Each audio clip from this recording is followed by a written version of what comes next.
নমস্কাৰ। দুৰ্গা পূজাৰ আটাইতকৈ আৱেগিক দিন হ'ল মহাদশমী।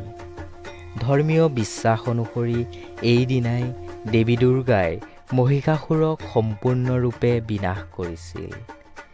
দশমী মানে অশুভ শক্তিৰ ওপৰত শুভ শক্তিৰ বিজয়, সাহস আৰু ন্যায়ৰ জয়। এইদিনা দেৱীক বিসৰ্জন কৰা হয়। কালি বেলপাত, প্ৰসাদ আৰু ফুলৰ সৈতে দেৱীক বিদায় জনোৱা হয়।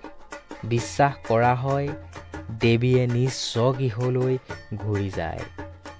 দশমী মানে কেৱল বিদায় নহয়, এইদিনা মৰম, স্নেহ, ভাতৃত্ববোধ আদি গঢ়িয়ে সমাজক এক কৰাৰ দিন। এজনে আনজনক বিদায় জনায় আৰু সেন্দুৰৰ খেল খেলে মাক বিদায় জনায়।